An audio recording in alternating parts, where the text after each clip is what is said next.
शिवाय नमस्तुभ्यं। बुधवार की प्रदोष पड़ती है तो शिव रजत भवन में निवास करते हैं। बुधवार की प्रदोष कामना की पूर्ति करते हैं। सब जगह भटक ली है। शिव महापुराण के अंदर लिखा है, श्री शिवाय नमस्तुभ्यम बोलने वाले के मुख का दर्शन कर लो तो 1000 अश्वमेध यज्ञ का फल मिल जाता है। तो श्री शिवाय नमस्तुभ्यम बोलकर जब ये इतने जाते होंगे, इनके चरण की जब धूल उड़ती होगी तो हमारे परिवार पर हमारा कल्याण और गांव का कल्याण तो वैसे ही हो जाए।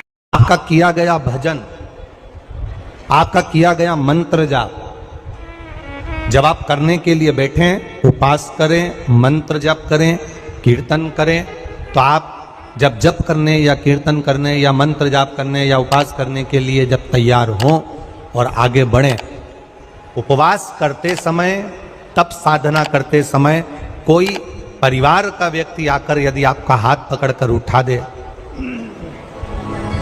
या आपको अपशब्द कहे तो ये श्रेष्ठता नहीं हो।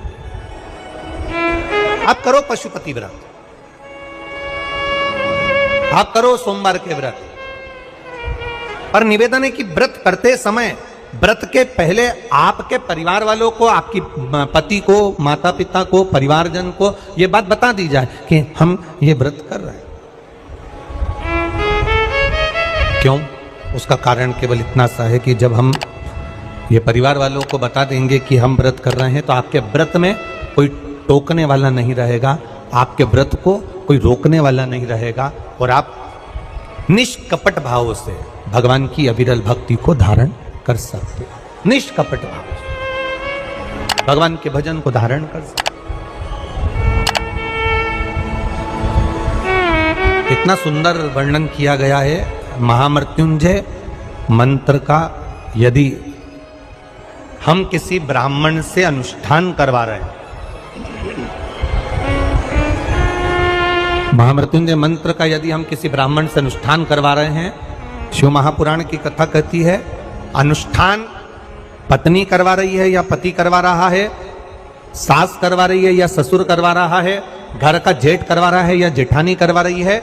शिव महापुराण की कथा कहती है जितने लोग आपके घर में रह रहे हैं, जितने लोगों के साथ आप 24 घंटे घर के अंदर रह रहे हैं, जब हम पशुपति व्रत करें या महामृत्युंजय का अनुष्ठान किसी ब्राह्मण से करवा रहे हैं या मंदिर में हम अनुष्ठान करवा रहे हैं, तो भी हमारे चित्तवृत्ति से हमारे परिवार वालों को ये मालूम होना चाहिए कि मैंने उन ब्राह्मण के द्वारा अपने परिवार के हित के लिए, अपने बुजुर्ग के हित के लिए, अपने घर के हित के लिए मैंने महामृत्युंजय का अनुष्ठान करवाया है। उसका पुण्य 4 गुना बढ़ता है, जिससे घर के लोगों में कोई विस्मयता उत्पन्न ना हो।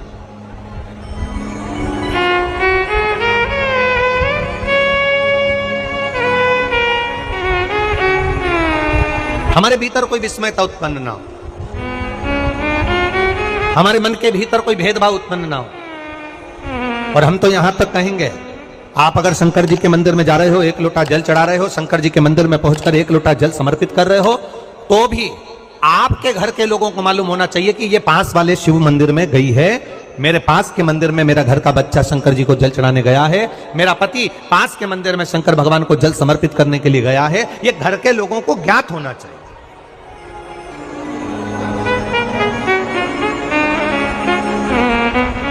घर के लोगों को ये मालूम होना चाहिए कि ये पास के मंदिर में मेरी धर्म पत्नी गई है, पास के मंदिर में मेरे माता पिता गए, पास के मंदिर में मेरे परिवार के लोग गए। ये आपकी चित्तवृत्ति में और परिवार की चित्तवृत्ति में ये बात रहना चाहिए, छुपा कर नहीं जाना।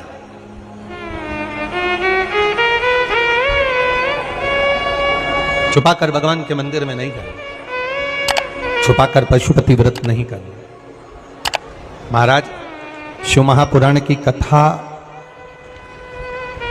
वर्णन करती है कि आप भगवान का अगर कोई व्रत, कोई साधना, कोई नियम ले रहे हो, माना आपने कोई व्रत करा, कोई करी, पर घर के लोगों को वो ज्ञात होना चाहिए कि ये मंदिर तक जा रही है, ये पशुपति व्रत कर रही है, आराधना कर रही है। आज माता पार्वती जी ने शिव जी के सम्मुख में ये बात कह दी कि मैं एकांत में जाकर भगवान का तप करना चाहती हूं और एकांत में बैठकर तप करना चाहती हूं और उस तप का जो पुण्य है वो आपको देना चाहती हूं। शंकर भगवान ने तुरंत माता पार्वती जी से कहा, सुनो जगत जननी, सुनो जगदम्बा, सुनो पार्वती, आप तप करो, मना नहीं है, आप साधना करो, मना नहीं है, आप आराधना करो, मना नहीं है, और आप सोचो कि आपकी करी गई तप साधना का पुण्य आप मुझे दे दो, तो भगवान तुरंत कहते हैं, पार्वती जी मुझे आपके तप साधना का पुण्य नहीं चाहिए, आप अपना पुण्य अपने पास में रखो, हमें आपका पुण्य नहीं चाहिए। अभी तक जितनी शिव महापुराण की कथा हुई, उस कथा में आज तक ये बात नहीं निकली जो आज आप लोगों के बीच में इस भोपाल नरेला विधानसभा में जो कथा चल रही है, इसमें ये कहना चाह रहे हैं। बड़ा ध्यान लगाकर सुनना। आप अगर 5 महीने तक, 6 महीने तक, 3 महीने तक, 2 महीने तक, 15 दिन, 20 दिन, 1 महीना, 1 साल, 2 साल, 8 साल, 4 साल अगर आपने शंकर भगवान को जल चढ़ाया है, तो शिव महापुराण की कथा यहाँ तक कहती है कि आपके घर में अगर कोई व्यक्ति बहुत दयनीय स्थिति में पड़ा हुआ है, हॉस्पिटल में पड़ा हुआ है, कोई तकलीफ में पड़ा हुआ है, कोई कष्ट में पड़ा हुआ है, तो आप जब भगवान शिव को जल समर्पित करो तो बाबा से ये विनती कर कर भी जल समर्पित कर सकते हो कि मेरे परिवार का एक व्यक्ति, उसका ये साथ में ये हो गया और वो हॉस्पिटल में पड़ा, उसका नाम ये है, गोत्र ये है, बाबा हमने जो तप साधना करी है, हमने जो इतने महीने तक आपको जल समर्पित करा है, हमने जो बेलपत्र समर्पित करी है, मेरे बाबा आज स्वीकार करना, और जो हॉस्पिटल में पड़ा है, जो कर्जे में लदालूम पड़ा है, जो तकलीफ भोग रहा है, ऐसी कृपा करना बाबा कि मेरे 2 महीने जो मैंने जल चढ़ाया है, उस चढ़ाए गए जल का पुण्य मैं उसके खाते में देती हूं और उसको ठीक कर देना। यह पुण्य का भाग है।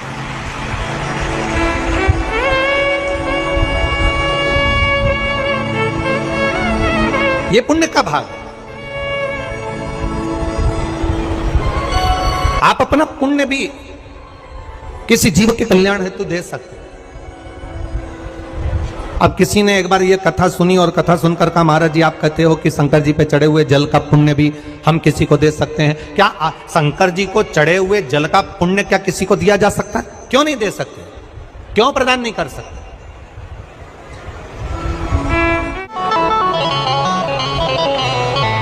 एक पुण्य का अपने भीतर एक विचार फिर करिएगा। बड़े बड़े सावधानी की कथा है। आप लोग सोचो कि यह कथा यहाँ से सुनी, यहाँ से निकाल दी, बच्ची को चिति कपड़े में झटकार दी। यहाँ कथा अगर सुनने के लिए आए हो तो थोड़ा दिल लगाकर सुनना, मन लगाकर सुनना।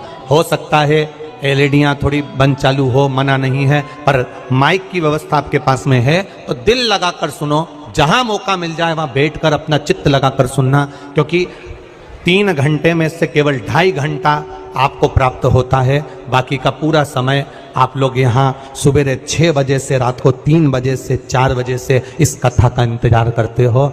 शायद दुनिया की पहली कथा होती है शिव महापुराण की कथा, जिसको लोग रात को 4-4 बजे से 3-3 बजे से जगह संभाल कर बैठकर कथा सुनते हैं। तपती हुई धूप, भयंकर गर्मी, 2 किलोमीटर दूर तक पैदल चलकर आना, और बैठने के लिए इतना 8-8, 9-9 पंडाल लगाए घर पर, 9-9 पंडाल भी फुल हैं। उन पंडालों में जगह नहीं। धूप में छाता पकड़ना, चादर पकड़ना, साड़ी पकड़ना और उसको पकड़कर बैठे रहना। तपती हुई धूप में जहां तहां बैठकर कथा सुनना, ये दुनिया की पहली कथा है जिसको लोग कभी भूल नहीं पाएंगे कि इतनी धूप में भी लोग कथा सुन सकते।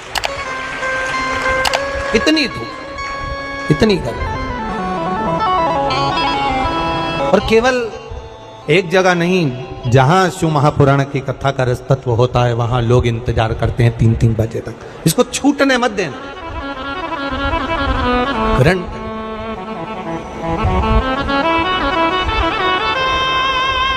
शादी में गए हो, 500 का लिफाफा दिया है तो भोजन कर कर जरूर जाना, और कथा में धूप में चलकर आए हो तो भले आधे घंटे की सुनना पर कथा में दिल लगाकर जरूर जाना, दिल लगाकर जाना, चित्त लगाकर। आप अगर एक लोटा जल भगवान शिव को समर्पित कर रहे हो, आप एक बेलपत्र भगवान शंकर को समर्पित कर रहे हो, आप एक शमी का पत्ता भी भगवान शंकर को समर्पित कर रहे हो, आप भगवान शंकर का पंचानंद स्नान करा रहे हो, आप भगवान शंकर के मंदिर का शिखर दर्शन कर रहे हो, आप भगवान शंकर के मंदिर में जाकर झाड़ू लगा रहे हो, पोछा लगा रहे हो, सफाई कर रहे हो, तो भी तुम्हारी चित्तवृत्ति में रहना चाहिए कि जब किसी पर दुख की घड़ी आए, किसी पर तकलीफ आए, किसी पर कष्ट आए, हमारा करा गया पुण्य हम उसके खाते में दे सकते हैं, हम अपने पुण्य को दूसरे के खाते में प्रदान कर सकते हैं।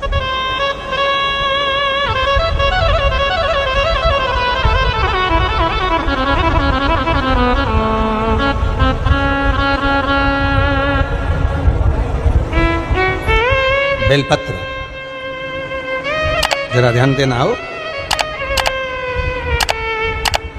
ये बेलपत्र जो होता है, इस बेलपत्र पर कभी कभी आपने देखा होगा कि कई लोग बीच वाले पत्ते पर चंदन लगा देते हैं। ये जो बीच का पत्ता होता है इस पर लोग चंदन लगा देते हैं। शिव महापुराण की कथा कहती है अगर भूलवश भी अनायास आपके पास बेलपत्र भी नहीं है, शिव जी का चढ़ा हुआ बेलपत्र भी अगर आपने उठा लिया और उठाकर उस बीच वाले पत्ते पर एक चावल का दाना रखकर भी आप भगवान भोलेनाथ को समर्पित कर रहे हो, तो ये समझ लेना कि तुमने महीना, 2 महीना, 4 महीना, 6 महीना, 8 महीने में, हम तो हमेशा कहते आए हैं, आज फिर कह रहे हैं, 1 महीना पूरा हो जाए जल चढ़ाते, 2 महीना पूरा हो जाए जल चढ़ाते, 3 महीना पूरा हो जाए, 4 महीने पूरे हो गए, 6 महीने पूरे हो गए, या आपका साल भर पूरा हो गया, प्रयास करा करो एक पत्ते पर एक चावल का दाना रखकर शिव जी को समर्पित करना। क्यों? जो तुमने पूर्व में जल चढ़ाया